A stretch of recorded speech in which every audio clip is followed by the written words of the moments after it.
The Flyers continue their 5-game homestand against the Florida Panthers on Tuesday night. I'm Kevin Durso here with your Flyers preview on SportsTalkPhilly.com. For the Flyers coming into the third game of a 5-game homestand with wins in the first 2 games, part of a 3-game winning streak for them. They also have won 5 of their last 6 games, including a 4-0 win in their last game against the Chicago Blackhawks on Saturday. So the Flyers really rolling along right here after a stretch of games in October where they couldn't seem to put back-to-back wins together. It took until the road trip for them to be able to do that. But recently, wins in 5 of 6, including 3 straight, have them rolling along and making some noise in the Metropolitan Division. We'll get there in just a moment. First off, though, let's start at the top with top line. And the Flyers have really gotten the benefit of seeing Claude Giroux pick up a lot of points in a recent stretch of games, and Sean Couturier's game come back into form as well after a bit of a slow start for him.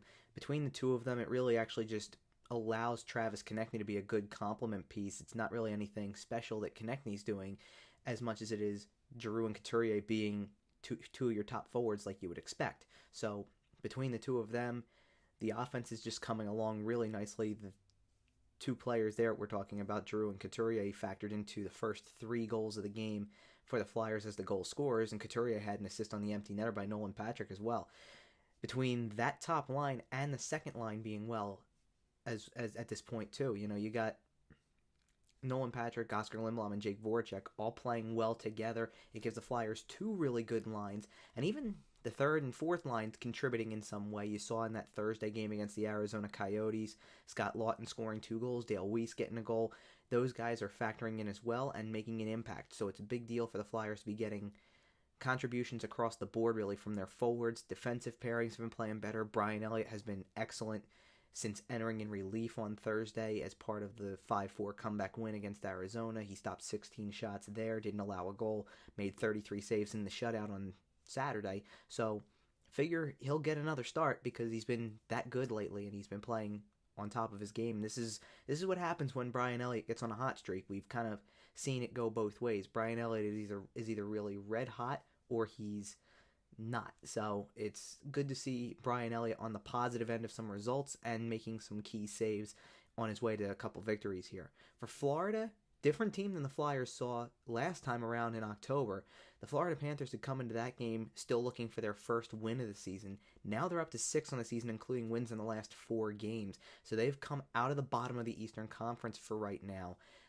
Not by much, but certainly carving out much more of that margin and kind of being back in the race a little bit. This is a team that just barely missed the playoffs a year ago, had hopes of being there again, didn't really do anything to change give any reason why they wouldn't be a playoff contender, to say the least. So Florida, more on track. And again, it's the same kind of players that we're talking about from last time as well. You look at Alexander Barkov and Evgeny Dadonov as 2 of the top guys right there, and 2 guys with speed, 2 guys with a lot of skill as well. They are very deceptive in the way that they can go about coming in on goal. You saw that in the first meeting between the two teams where the Flyers gave up breakaways to both and got burned for it. And then you have Mike Hoffman coming into his own as well. Blue line, it's Aaron Ekblad and Keith Yandle who are putting up points and being key contributors as well. So the Panthers have a lot of offensive threats, and they've been getting better as the season has gone on. Certainly a different story than it was a few weeks ago when the Panthers made a trip to Philadelphia for the first time. Difference in goal for Florida probably on Tuesday night as well, as Roberto Luongo is back from injury. He has made a few starts in recent memory here, 3 since returning on November 2nd, and he's won all 3 to this point. He's had a very good start to the year, and Florida seems to play a very comfortable game when he's in net, so certainly look for that. And obviously, we can kind of rehash that first meeting between the two teams as well, a 6-5 final and a shootout for the Flyers. The Flyers had a 5-2 lead in that game. Florida scored 3 unanswered goals to force overtime. The Flyers made a goalie change midway through. Elliott came out.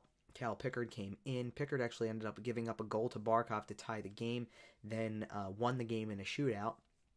2 goals scored in the game for both Claude Giroux and Wayne Simmons.